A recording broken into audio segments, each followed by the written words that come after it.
क्योंकि पहली बार बीजेपी वालों ने ही, इस सरकार ने संविधान दिवस मनाने की कोशिश की और मनाया।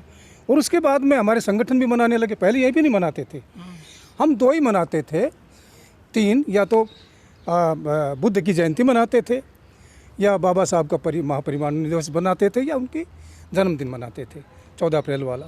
लेकिन जब सब मना तो रहे हैं संविधान दिवस, कुछ लोग कह रहे हैं कि संविधान खतरे में भी है बीजेपी सरकार के द्वारा। देखिए ऐसा है, जो भी सरकार आती है ये एक्चुअली बीजेपी की जो सरकार है, ये जितने भी एमपी चुन के आए हैं बीजेपी के या आरएसएस के, ये एक भी आदमी इनमें से संविधान सभा में नहीं था। और वो जिन्होंने संविधान बनाया आज वो अंदर नहीं है, और अगर हैं तो उनकी सुनी नहीं जाती, क्योंकि वो कांग्रेस का बहुमत नहीं है, एक वो प्रतिपक्ष का भी रोल ठीक से नहीं अदा कर पा रही है। तो जिन्होंने बनाया और जिनकी उसमें श्रद्धा है, और जिन्होंने अंबेडकर साहब का भी रिगार्ड किया, ना चाहते हुए भी रिगार्ड करना पड़ा, तो अब ये सरकार में जितने लोग हैं वो तो ये पहले सम्मान भी नहीं करते थे संविधान का, ये चाहते ही नहीं थे, ये झंडे को भी नहीं मानते थे, ये संविधान को भी नहीं मानते थे। और अगर पीछे इतिहास में जाएं तो देश की आज़ादी में भी इनका कोई अच्छा भागीदारी नहीं है। कांग्रेस का बीजेपी का? बीजेपी तो उन दोनों नहीं थी, आरएसएस थी, हिंदू महासभा थी, जनसंघ था, जनसंघ बाद में बना। लेकिन वो तो सर देश को मजबूत कर रहे हैं आजकल। एक्चुअली ऐसा है कि उनकी जो कागज़ पे तो कुछ भी हो, बाकी मैं ये मानता हूँ कि मोदी जी के बारे में अगर हम धारणा देखें तो उसी के नाम से सारी वोट पड़ती हैं, चाहे एमएलए की हो, चाहे कॉरपोरेटर की हो, या एमपी की हो। हमारी जो श्रद्धा थी हमारे संविधान निर्माताओं की कि भाई हमारा एक स्टेट भी होगा, एक यूनियन होगा, एक स्टेट लिस्ट होगी जो काम करेगी, एक यूनियन लिस्ट होगी जो काम करेगी, एक ऐसी भी लिस्ट होगी जो दोनों पे काम करेगी। पर अब जो है सिर्फ एक आदमी के ऊपर, जो बाबा साहब ने कहा था संविधान सभा में ही कि हम किसी आदमी की पूजा नहीं करेंगे। कि कोई आदमी बड़ा हो सकता है, उसके विचार ठीक हो सकते हैं, हम विचारों की करेंगे, पर आज उल्टा काम हो रहा है, आज उल्टा काम हो रहा है। और सारी की सारी वोट एक आदमी से मांगी जा रही हैं और एक ही लागू हो रही है। स्टेट लिस्ट का कहीं नाम नहीं रहा है, स्टेट्स फ्री नहीं रही हैं। लेकिन जो मोदी जी की छवि बनी है पूरी दुनिया में, वो तो मजबूत वाली है ना। कौन सी छवि बन गई भाई, कौन सी छवि बन गई? विपक्ष को खत्म कर दिया। देखो कांग्रेस खत्म हो गई सर विपक्ष में। एक्चुअली ये लोगों की सोच है। जिस इंदिरा जी को 75 तक पूजा, 72 में 2/3 मेजॉरिटी में आई, उसको 75 आते आते और ऐसा सोचना पड़ेगा कि उसको इमरजेंसी लगानी पड़ी, और फिर 80 में फिर उसको पूछ दिया। बीजेपी के साथ ऐसा होगा? देखो मैं नेता तो नहीं हूँ, मैंने तो फेडरेशन चलाई है काशीराम जी के साथ, मैं ऑल इंडिया सेक्रेटरी जनरल हूँ, इनकम टैक्स का फेडरेशन चलाता रहा हूँ, मैं IRS रिटायर हुआ हूँ।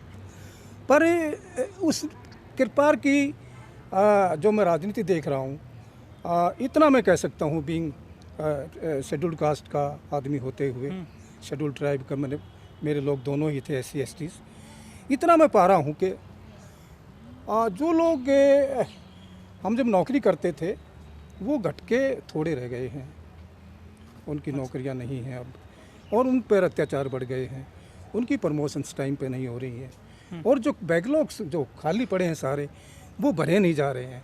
तो मैं तो नौकरी के ऊपर ही बोल सकता हूँ, मैं राजनीति के ऊपर ज़्यादा नहीं बोल लूँगा, क्योंकि मैं। लेकिन सर जो मोदी सरकार है वो नारा देती है सबका साथ, सबका विकास, सबका विश्वास, मजबूत कर रही है देश को सर।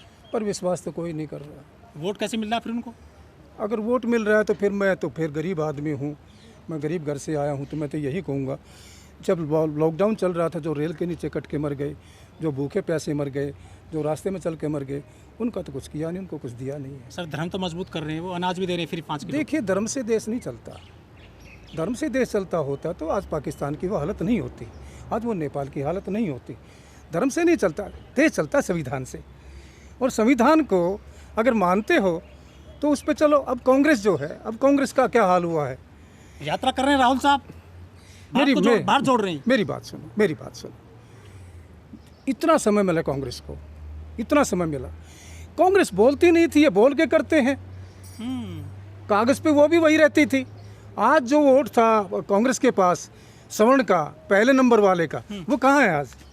वो सारे बीजेपी में है। लेकिन सर जो बीजेपी के लोग हैं वो जो हिंदू मुस्लिम की राजनीति कर रहे हैं बाकायदा, और राहुल के लिए बोल दिया कि तो सद्दाम हुसैन की तरह दाढ़ी बढ़ा रहे हैं, जबकि दाढ़ी तो मोदी जी ने बढ़ाई, उनके लिए तो कोई शब्द नहीं दिए गए थे। ये मैं फिर कह रहा हूँ, मैं इन चीज़ों से बचूंगा, क्योंकि राजनीति का मैं सक्रिय आदमी नहीं हूँ।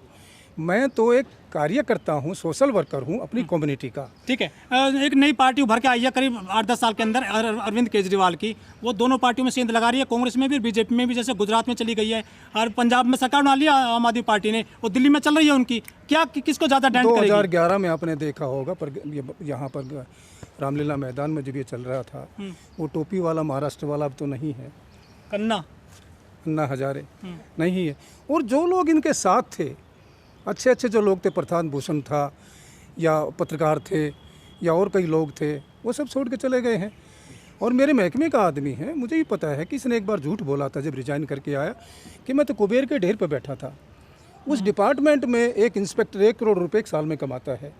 तो भाई 36 साल तो मैं भी नौकरी करके आ गया, कम से कम 36 करोड़ तो मेरे पास भी होने चाहिए। तो मैं तो इंस्पेक्टर भी रहा, ITO भी रहा, कमिश्नर भी रहा। पर मेन बात यह है कि इसकी बीवी काम करती थी, और इसको राजनीति करने का चाव है। ये RSS का आदमी है, ये पक्का भरा पड़ा है। जब कांग्रेस थी पावर में तो बीजेपी नहीं होती थी, पर कभी कभी बीजेपी भी आई है तो कांग्रेस के उससे हटा के आई है। तो RSS ने ये सोचा है, जो मैं भी सोच पाता हूँ, कि भाई अब तो कांग्रेस से बहुत नीचे चलेगी, कांग्रेस की जगह कोई तीसरा दल देखना चाहिए। तो ये जो है आम आदमी पार्टी, RSS का ये दूसरा, मतलब संघ की देन है ये आम आदमी संघ की पार्टी देन है ये, और कुछ भी नहीं है। अच्छा, ये बड़े ईमानदार भी बताते हैं खुद को, पढ़ा लिखा बताते हैं, IRS बताते हैं। ये तो लक्ष्मी की बात करते हैं कि नोटों पे लक्ष्मी लाओ, गणेश लाओ। पढ़ा लिखा आदमी ऐसी बात क्यों करेगा? संवैधानिक पद पर है ये तो, जबकि जो ये तो गैर कानूनी बात हो जाती है किसी भी संवैधानिक पद पर बैठे हुए लोग के लिए। ये पहले गांधी समाधि पे जाया करता था हमेशा, गांधी से चला था, क्योंकि ये उस कम्युनिटी का है। इसने देखा कि गांधी जी सारी उम्र तो जेलों में रहे हैं या एजिटेशन करते रहे हैं, और एक धोती में लपेट के उसको भेज दिया घर पे, समझे? उसको कुछ मिला नहीं, राजनीति इतना उसने काम किया और कुछ नहीं मिला। तो ये शायद मैं मानता हूँ, मेरा ये विचार है कि ये गांधी जी की जगह लेना चाहते थे, पर वहाँ से भी हट चुके, और अब गांधी की नोट की जगह ये लक्ष्मी गणेश की पूजा की बात करने लगे हैं। ये सब राजनीति है। 2012 से 2022 तक 10 साल हो गए हैं अरविंद केजरीवाल को राजनीति में। इसकी जो सच्चाई है, ईमानदारी कितनी कम ज़्यादा हुई है? मतलब क्या इसके पोल खुलती जा रही है? कुछ मायने में तो मैं दिल्ली में रहता हूँ, मैंने देखा है शिक्षा स्वास्थ्य के मामले में ठीक रहा। अब इसके हाथ में करप्शन के लिए आया था, करप्शन हटाने जेल में पड़े सर। शिक्षा के बारे में देखा है या फिर सुना है? शिक्षा को मैं देख रहा हूँ, क्योंकि अभी बैठे थे, क्या नाम अपना, जय भगवान जाटव जी, इनके पास सारे डिपार्टमेंट्स की मोटी मोटी फाइलें, ऑफिस चलाते हैं वो। तो एक फ़ाइल उन्होंने मुझे दी थी शायद 2013 में या 14 में, जब मैं रिटायर हुआ, कि आप इसको देखो।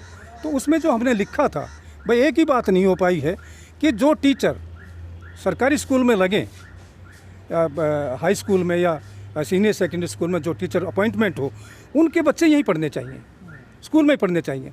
वो अपने बच्चों को ठीक पढ़ाएंगे तब गरीबों को ठीक पढ़ाएंगे। इतनी अच्छी कर दी, पर सिवाय उसके क्यों कर रहे हैं 50 स्कूलों को? देखिए, मैं दिल्ली में हूँ, और मैं शिक्षा के मामले में मैंने BA किया है, मैंने BA किया है, B.Ed किया है, MA किया, वकालत किया है, क्लास 1 अफसर रहा हूँ। और मेरा ये मानना है कि दिल्ली में शिक्षा तो ठीक है, अच्छा, स्वास्थ्य भी ठीक है, और मंत्री जेल में मालिश करा रहे हैं। अगर आपने अभी तक हमारा चैनल सब्सक्राइब नहीं किया है तो सब्सक्राइब करें और घंटी का बटन बिल्कुल भी दबाना ना भूलें, ताकि सभी लेटेस्ट खबरें पहुंच सकें आप पे।